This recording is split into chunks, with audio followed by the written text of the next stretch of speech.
Hey Utah, it's Dinko the Realtor, and today I'm going to show you proof of what I've been calling the Great Housing Correction, and we're in the middle of it. We've officially, or preliminary reports in December are showing that we have lost all of our 2022 gains, and December is going to be the first month where we are negative in pricing year over year, which means that the month of December in 2021 had higher prices per median home sold than in December of 2022, and all of the 2022 gains are gone. So let's take a look at that here. So here's a preliminary report 22 days in. We see that the median home being sold, single family, is $524,990. And we compare that to December of 2021, which was $529,500 with the median price being sold. We also see that the median days on market was 10 compared to now 48. And if we compare that to May of 2022, which was the peak, we see that the median home, single family home, sold for $598,500. So this doesn't have condos and townhomes. It has only single family homes, was $598,500 and 6 days on the market compared to $524,948 days on the market right now. So that is proof. I don't know how people are denying that we are in the great housing correction, saying prices are going to go up in 2023, prices aren't going to go down that much. Well, we've lost all of the gains of 2022. And at the beginning of the year, it was crazier than it was in 2021. So we've lost all of those gains. I mean, if that doesn't state that we're in a correction and the prices are going down, I really don't know what else is. So I have more information or more data of why I believe that we're still not at the bottom of the market or towards that bottom, because the data is showing, and I believe that there's still some more, at least a little bit more, to go for the home prices to continue going down. And remember, in the previous videos, we went over all the different dominoes, the world recession, the car bubble, the unemployment rate with the overinvesting with the tech bubble and everything like that, which could further impact housing. So prices are going to continue going down here for at least a couple more months. And that's if the Fed is really able to do a soft landing, which I'm not sure that they're going to be able to. And there's the war in Ukraine, the world recession, and in 08-09, the US housing market caused it. So let's take a look at some data that I put together here. Let me switch the screen over. So here's a table showing in June, July, and all the way through December the sales of units sold in 2021 versus 2022. Well, let's take a look here at July, because that's the first significant month. 4,688 units sold compared to only 3,281. Now, if we come down here to November and December, we see that there was, or October and November, we see here that there was 2,600 and 2,300 versus 4,400 and 4,200. So it's almost a 50% drop in the amount of units sold in October and November. December, we see it's not quite as bad. And the reason I say that is because it's 22 days in. We still got another week. So this number is probably going to go around 2,000. So percentage-wise, it's not going to be as bad as October, November. But we see here that from June to December, that sales have been dropping a lot. And what does that mean? Well, that means there's going to be a lot more houses on the market in the coming months. November and December, we see the least amount of houses hitting the market. The holidays, there's a lot of snow on the ground. People are just not really wanting to do things. January is when we start seeing thousands and thousands of houses hitting the market. Last year was 3,000. This year is probably going to be the same amount. So I want to share that with you guys. But before I do that, people are saying that, you know, next year things are just going to turn around as soon as the holidays are over. I don't see that. Again, I always follow data, and this is what the data is showing us.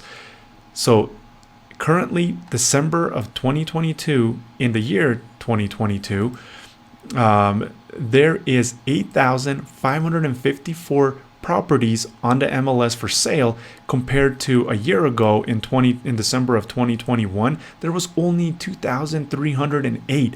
I mean, that's an increase of 270%, which means we have 3.7. So we have almost 4 times the amount of properties on the MLS for sale this December on the 22nd compared to last year. I mean, almost 4 times more properties for sale. So what's going to happen? January is going to come around and all these properties are going to disappear, and there's going to be bidding wars on everything. I don't see it. We have to see the data showing us that. If the data starts dropping the amount of inventory and it just starts dropping in month over month, then we see that the market is changing. But right now, there is no data that's supporting that. So I don't know where people are saying this stuff. I believe we have to follow data, and we see here that there are currently 3,889 properties under contract compared to a year ago there was 6,846. So this goes along with my table on the Excel that I have, where we're seeing month over month drops in sale of units. And this right here, the data on the MLS is also showing, and this data is from the MLS as well. I just compiled it from all the different months so we can just see it all on one page. So all of this information is from the MLS. So I don't know. I mean, be the judge what you think, but I believe you should wait until March before you pull a trigger on buying a property, at least until February. We want to see the inventory kind of increasing and things like that. But if you are going to wait, I definitely recommend waiting at least until February or March if you're kind of impatient. Definitely wait for those 2 months to come around, because inventory is going to continue going up based on the data. And of course, I'm going to keep y'all updated if the data changes. So make sure you hit that subscribe button. And now let's take a look at some more stuff that's going on here, because that's not everything. People think that Utah is immune to all of this stuff. And I have also created another table here on the Excel sheet that goes over all these buyers are going to come out the woodworks, right? And all of these houses are just going to go off the market. Well, here it is. Units sold in 2017 was 46,235. In 2018, it was 46,631. In 2019, it was 48,000. Well, we see it keeps going up, right? Well, look at 2020. That's the first pandemic year. There was 53,800 units sold. And then in 2021, we see that at 50,495. Now, we do see a drop here, especially because those months that I was showing, that last part of the second half of 2022, we see the decline. We see that there's 39,378. Again, this is preliminary. So by the time December is over, that's going to jump to 40,000. Now, what I did is I took the 3 pandemic years, 2020, 2021, and 2022, and I divided it by 3 so we can get an average of what we can kind of expect the units were sold in those years.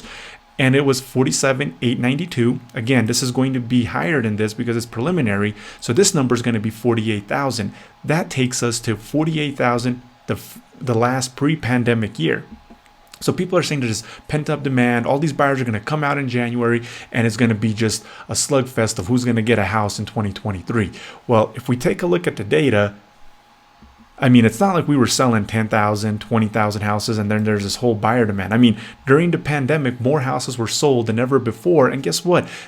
There's also more housing starts than there has been prior to the 08-09 crash. I mean, the amount of housing starts, the new construction builds that we have going on, as I stated in the previous video. So if you haven't watched them, make sure you watch all those videos. You'll be a much more informed buyer than 99.9% of people out there. We have starts the highest since we've had since 2006, and all these starts are higher than they were pre-pandemic. So if we have the sales that were higher, and now if you take the average with all of the declines that we've seen in the sales here towards the end of 2022, they're on the pre-pandemic levels. And then you take all of this new construction that's coming at record pace now. I mean, the inventory is there. And also, if we take a look, again, I'm always about following data. So let's take a look at this chart here. So here we go, and here's some table graphs. So Utah, so this is right here, new residential construction permits authorized in the United States in units per 1,000 residents. Utah leads the way. I mean, Utah leads the way. So people are saying, hey, Utah's going to be immune to this. We have a great job market. We have, the mountains there. We don't have all this land where we can just continue building. I do believe the Utah, the Salt Lake, the Wasatch Front, the Greater Salt, whatever you want to call it, is going to recover faster than Boise, Austin, Phoenix, Las Vegas, these other, Tampa, these other markets that just exploded. I do believe we're going to recover faster. However, that doesn't mean we're going to be immune to the pain. And it's definitely, per data, showing up. I mean, you can't deny that we're down. I mean, I don't know. I don't know how anybody can deny it right now. And that is, the data is also showing that we're not at the bottom of it, because right here, if we take a look, and this was on my previous video, so again, watch them, make sure that subscribe button, that way you're notified when new videos drop. But these are all the houses that are not even part of those statistics, these statistics that we're looking at here with all the solds and everything like that, because these houses haven't sold yet. So they're not, I mean, look at these houses over 300 days, 200 days. I mean, if we go to the next page, and this is all along the Wasatch Front, still in the 200 days. I mean, we keep going and going. Anyway, you get the point, right? So all of these houses are not even part of the statistics, and we have a lot of houses that are close to or above 100 days on the market, and these homes have seen price drops after price drop. They've been on the market and nobody is buying them. So once they become part of the statistics, the days on market is going to continue going up, and also prices are going to continue to drop. We see that the inventory is much higher than it was. Inventory continues to increase. The demand is not there like it was.